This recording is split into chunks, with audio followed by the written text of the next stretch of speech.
자, 여러분들 수업 끝난 줄 알았죠? 어림도 없습니다. 자, 선생님이 공자, 맹자, 순자를 표로 한번 정리해가지고 여기 한번 만들어 봤어요. 그래가지고 이거 여러분들 한 번씩 싹 보면서 이때까지 배웠던 공자, 맹자, 순자를 머릿속에서 한번 다시 정리를 해봅시다. 자, 공자는 사회 혼란의 원인을 뭐라고 했죠? 개개인들이 도덕적으로 타락을 했다. 즉 개인의 도덕성 타락이 바로 공자 생각한 사회 혼란의 원인이었습니다. 자, 공자가 생각한 인간이란 어떤 존재였죠, 여러분들? 네, 성선설, 계열이라고 있습니다. 자, 계열이라 한 이유는 무엇이냐? 자, 내용은 뭐 인간이 선천적으로 선하다, 성선설의 내용이 맞지만 공자의 어떤 문헌이나 그리고 어떤 말을 찾아봐도 성선설이라는 말을 하지도 않았고, 그리고 성선설이라는 이론을 이제 체계화하고 이제 이론화하기 시작한 사람은 공자의 제자, 뭐 엄밀히 말하면 공자 손자의 자사의 제자인 맹자이기 때문에 성선설 계열이라고 표현을 한댔습니다. 자, 그래서 공자에게 굉장히 중요한 개념은 무엇이다? 어질인 자다. 이것은 무엇이냐? 내면에 타고난 도덕성이고, 그리고 무엇을 의미한댔죠? 분별적이고 좀비친소가 있는 나의 부모, 나의 형제, 나와 가까운 사람부터 사랑하고 그다음에 거기서 시작하여 다른 사람에게 확장되는 분별적이고 좀비 친소가 있는 사랑을 바로 인이 의미한다. 자, 이러한 인의 의미는 뭐 이후에 이제 유학자들도 모두 다 이 공자가 생각하는 인의 의미를 다 가지고 있기 때문에 이 의미는 여러분들 항상 머리에 잘 기억을 해 두셔야 됩니다. 아시겠죠? 자, 그래서 인의 실천 방법으로 효제, 충서에 대해서 배웠었죠. 자, 여기서 선생님은 서에 대해서 굉장히 강조를 했습니다. 자, 서는 무슨 의미냐? 나를 미루어 타인을 헤아리는 추기급인 또는 기소부력, 물시어인이라는 여러분들 단어까지 배웠었죠. 자, 기억나나요? 기억이 나야 될 텐데 제발. 자, 그리고 우리 공자는 인과 예를 강조한다 했습니다. 자, 이런 예는 내면적 도덕성의 외면적 표현이라고 선생님이 설명을 했으며, 또 이제 사회적 규범이라고 했죠. 외면에 있는 사회적 규범이다라고 설명을 했습니다. 자, 이런 예에서 또 중요한 개념 극기복례에 대해서 배웠죠. 극기복례는 뭐예요? 나 자신, 즉 사리사욕을 이기어 예로 복귀한다, 예로 돌아간다. 이렇게 하면 인을 실현하거나 인을 완성할 수 있다라는 것이 극기복례, 그리고 뒤에 위인이라고 인을 의미를 붙인다고 했습니다. 자, 그러면 이제 공자의 정치관으로 보면 바로 덕치죠. 뭐예요? 도덕정치다. 최고의 도덕성을 갖춘 군주가 뭘로써 백성을 통치한다? 네, 덕으로 통치하는 것이 바로 공자의 정치관, 덕치이다. 그리고 공자의 정치관 중에도 중요한 핵심 개념, 정명사상, 즉 이름을 바르게 세운다는 의미를 가진 정명사상이었습니다. 자, 이 정명사상은 무엇이냐? 각자 자신의 이름, 즉 신분과 직책에 알맞는 역할과 본분을 다해야 함을 강조한다였습니다. 또 이제 넘어가서 공자의 경제관을 한번 보면, 공자는 재화의 저금을 여러분들 더 중요시했나요? 네, 아니죠. 재화의 저금보다는 분배의 형평성을 강조를 했습니다. 자, 이렇게 공자의 핵심 개념들을 한번 쫙 보았고요. 여러분들 지금 보면서 머릿속에서 이게 기억이 좀 나야 됩니다. 기억이 나길 선생님은 바라고 있습니다. 자, 이제 그러면 맹자로 넘어가서, 맹자는 사회적 혼란의 원인은 뭐라 그랬어요? 네, 공자와 별반 다르지 않아요. 사적인 이익 추구라고 들어가 있지만 결국은 개개인들이 도덕적으로 타락을 했다라는 겁니다. 자, 맹자의 인간은 선천적으로 선하다는 성선설의 입장이었다라고 우리 배웠습니다. 자, 이 성선설의 구체적인 내용으로 한번 들어가 봅시다. 자, 이 성선설은 무엇이냐? 모든 사람은 뭘로부터? 하늘에게 부여받은 인의 예지 사덕을 지니고 있어. 이것이 뭐예요? 선천적인 도덕성이죠. 인간의 이런 사덕을 지니고 있기 때문에 인간의 본성은 선천적으로 악하다, 선하다라고 주장하는 것이 바로 맹자입니다. 자, 이런 성선설을 주장하기 위해서, 즉 증명하고 이런 근거를 세 개를 뜻했죠. 불인이심, 참아 어찌하지 못하는 마음, 또는 남의 고통을 참아 보지 못하는 마음이 인간에게는 내재한다. 그리고 두 번째로는 사단과 사덕론. 사단에는 여러분들 뭐가 있었죠? 네, 측은지심. 자, 같이 대답을 해봐야 돼요. 지금 바로바로 나와야 됩니다. 측은지심, 수호지심, 그리고 사양지심, 지비지심이다. 그래서 어떻게 연결됐죠? 네, 인의 다는 무엇이다? 측은지심이고, 그리고 의의 다는 수오지심. 자, 예의 다는, 자, 대답. 네, 사양. 그리고 지의 다는 무엇이다?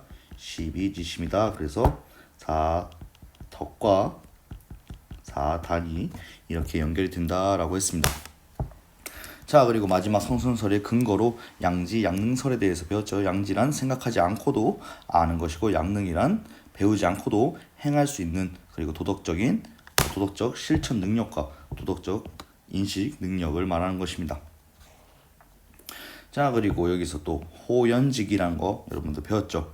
호연직이 뭐예요? 지비를 통해서 형성되는 매우 굳세고 올곧은 도덕적 기계를 의미합니다. 자, 그래서 이 집이는 여러분들 무엇을 의미했죠? 네, 의로운 일을 반복적으로 실천하는 것을 집의라고 했었죠. 따라서 이런 집의를 통해 도덕적 기계, 즉 호연지기를 갖춘 사람을 맹자는 이상적인 인간, 대장부 또는 대인이라고 한다고 여러분들 배웠습니다. 자, 기억이 나야 돼요. 자, 그러면 맹자의 정치관으로 넘어가 보겠습니다. 맹자의 정치관은 왕도정치입니다. 자, 이름 용어가 왕도정치라고 바뀌었지만 결국 핵심은 또 뭐예요? 이것도 도덕정치예요. 도덕으로서 사람들을 다스리고 싶은 겁니다. 그래서 이 의미는 뭐냐? 인에 기초하여 차마 어찌하지 못하는 마음, 즉 불인인지심을 가지고 백성들의 고통을 참지 못하는 정치를 하는 것이다. 인의 덕으로, 즉 덕으로 다스리는 정치다. 자, 이런 왕도 정치와 반대되는 말이 패도 정치였죠. 패도 정치는 의미가 힘과 무력으로 백성들을 다스리는 정치를 패도 정치라고, 맹자는 이러한 패도 정치를 굉장히 비판을 하고 거부를 한다고 했습니다. 또한 맹자의 정치관에 바탕이 되어 있는 것은 민본주의, 즉 백성을 위한 정치를 하라는 것을 강조하는 민본주의가 이런 맹자의 정치관의 배경에 깔려 있고요. 역성혁명 사상, 이 민본주의가 또 깔려 있는 역성혁명 사상은 무엇이냐? 백성을 저버린 군주, 즉 패도 군주는 이제 백성들이 혁명을 해서 교체되어야 한다, 교체할 수 있다라고 주장을 한 것입니다. 이것은 여러분들 뭐예요? 공자의 정명 사상을 계승한 부분이라고 선생님이 설명을 했었죠. 왜 그러시냐? 자, 공자의 정명 사상은 뭐예요? 군군 신신 부부자자, 이거 기억나시나요? 이 구절. 군주는 임금은 임금다워야 하고, 신하는 신하다워야 하고, 그리고 아버지는 아버지다워야 하고, 아들은 아들다워야 한다라는 것이 공자의 정명 사상이었는데, 이 여기서 역성혁명 사상에서 보면 백성을 저버린 군주, 즉 패도 군주는 뭐예요? 군주가 군주다워야 되는데 이미 군주가 군주답지 못한 행동을 하니까 군주가 아니라는 거예요. 따라서 바꿔도 된다라고 주장하는 것이 바로 역성혁명 사상이다라는 겁니다. 자, 이것도 결국 백성을 위하는 거니까 민본주의가 배경에 깔려 있는 거겠죠. 자, 넘어가서 항산, 항심론에 대해서 보겠습니다. 항산은 여러분들 뭘 의미했죠? 네, 생계를 유지하기 위한 일정한 재산이나 생업을 의미하고, 항심은 도덕적인 마음을 의미했습니다. 따라서 이 항산, 항심론에서 말하고자 하는 것은 무엇이냐? 백성은 항산이 있어야, 즉 생계를 유지하기 위한 일정한 생업이나 그리고 재산이 있어야 도덕적인 마음을 가질 수 있다, 즉 항심을 가질 수 있다. 따라서 결국은 일반 백성에게 생계 보장해 줄 것을 강조하는 사상이다라는 겁니다. 자, 여기서 주의해야 될 게, 모든 사람들이 유항산, 유항심이었나요? 네, 아니죠. 선비계급, 즉 지도층은 무항산, 유항심, 항산이 없어도 이제 도덕적인 마음을 가지고 있어야 된다, 유항심을 주장을 했습니다. 따라서 지도층에게는 더 엄격한 도덕성을 요구를 했다, 맹자는. 여러분 여기까지 잘 기억을 해두시면 좋겠습니다. 자, 그리고 이제 넘어와서 순자. 자, 여기 있는 건 스님이 이렇게 정리해 놓은 거는 사실 빠져있는 내용도 많죠. 여러분들 복습할 때 이것만 보고 복습을 하시면 안 됩니다. 이제 한눈에 좀 비교를 하라고 스님이 표로 만들어 놓은 것이지, 야 이것만 보고 공부하면 꿀이겠다 이렇게 공부를 하면 당연히 안 되겠죠. 하나하나 공부를 할 때는 순자, 공자, 맹자 스님이 나눠줬던 프린트아웃으로 공부를 하셔야 돼요. 자, 그러면 순자에 대해서 보겠습니다. 순자는 사회 혼란의 원인을 무엇이라고 그랬죠? 네, 인간의 악한 본성, 이익을 좋아하고 남을 질투하고 미워하는 성정을 가진 인간의 악한 본성과 그리고 재화의 희소성이 사회 혼란의 원인이라고 했습니다. 자, 이건 여러분들 5분 전에 또 배웠던 내용이기 때문에 5분 전 아니고 10분 전에 배웠던 내용이기 때문에 다 기억이 나겠죠. 자, 그래서 순자의 인간 본성을 뭐라고 생각하느냐? 성악설. 인간은 선천적으로 악하다라고 주장하는 것이 순자의 성악설이었습니다. 자, 그러면 이것의 구체적인 의미는 무엇이냐? 인간의 타고난 성정은 악하고 사람이 선하게 되는 것은 인위적인 노력의 결과, 즉 위의 결과이다. 악한 것은 사람의 본성이고 인간이 선하게 되는 것은 인간의 위이다. 따라서 성과 위를 잘 구분해야 된다라고 순자는 주장을 합니다. 자, 그래서 인간을 구체적으로 보면 이익을 좋아하고 자신의 개인적 이익을 좋아하고 남을 질투하며 미워하는 성정을 가진 존재다. 따라서 인간은 악하다. 그리고 이런 성정을 그대로 방치했을 때는 어떻게 돼요, 여러분들? 네, 큰 다툼과 사회적 혼란이 온다고 생각을 했죠. 자, 그리고 이제 순자의 굉장히 중요한 개념 예가 나옵니다. 이 예는 뭐예요? 성인에 의해 또 선왕에 의해 아니면 성왕에 의해 제정된 인의로서 사람의 성정을 교화하고 또 그리고 재화를 공정하게 분배하는 기준이 되는 사회 규범이자 또는 도덕 규범이 되는 것이 바로 순자가 강조하는 예입니다. 자, 이런 예를 바탕으로 인간의 악한 본성을 교화해야 된다고 여러분들 선생님이 설명을 했었죠. 그에 대한 내용, 그에 대한 용어가 바로 화성기위입니다. 화성기위. 자, 여러분들 한번 설명을 해보세요. 화성기위 무엇이죠? 한자부터 변화시킨다, 본성을, 그리고 일으킨다, 무엇을? 인위적인 도덕성을. 그래서 해석을 해보면 인간의 본성을 변화시켜 인위적인 도덕성을 일으킨다라고 해석이 가능한 것이 화성기위였습니다. 그래서 성인에 의해 제정된 인의로서의 예를 통한 교육과 후천적인 노력을 통해 악한 본성을 교화해야 된다. 그리고 이렇게 화성기위 예를 교육을 통해 배우고 또 후천적인 노력을 해서 악한 본성을 이제 선하게 변화시킨 사람을 이제 순자는 이상적인 인간, 군자, 선비 또는 성인 이렇게 표현을 한다고 선생님이 10분 전에 설명을 했었죠.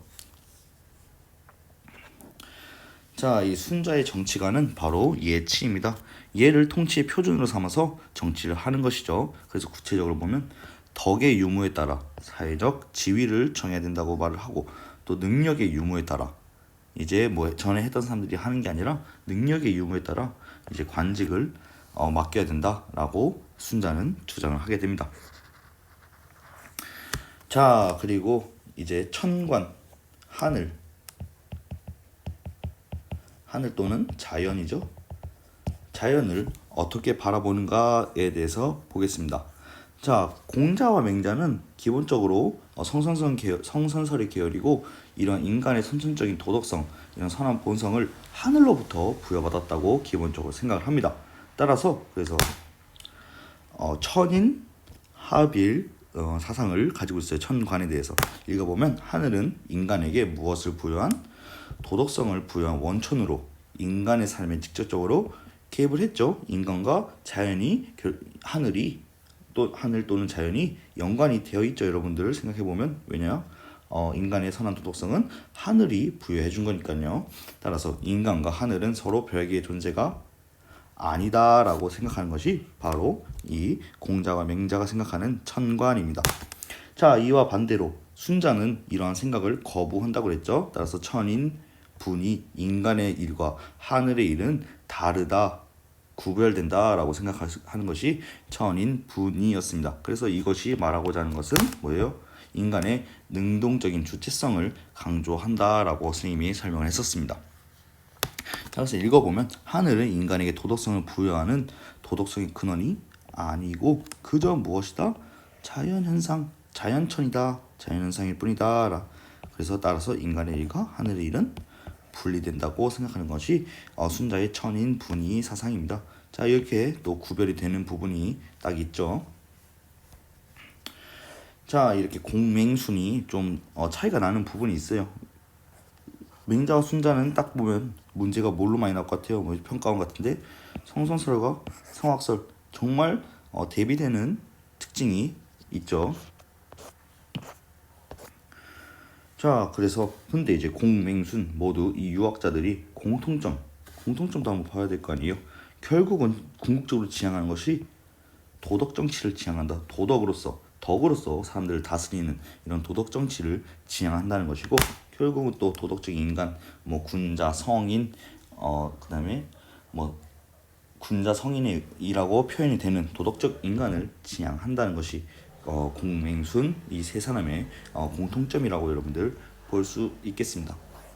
자, 스님 일부러 말을 엄청 빠르게 했어요. 왜냐하면 이 부분은 여러분들 스님과 수업하면서 다 봤던 내용이고 한번 다시 머리로 되짚는다는 생각으로 스님이 수업을 했기 때문에 일부러 말을 좀 빠르게 해가지고 여러분들 좀 따라오기 힘들었을 수도 있는데 다시 복습을 하면서 이 세 학자에 대해서 복습을 하고 또 다시 이 자료를 보면 또 이해가 잘 될 수 있을 겁니다. 여러분들 오늘도 수업 듣느라 정말 고생 많았고요. 다음 시간에 뵙겠습니다.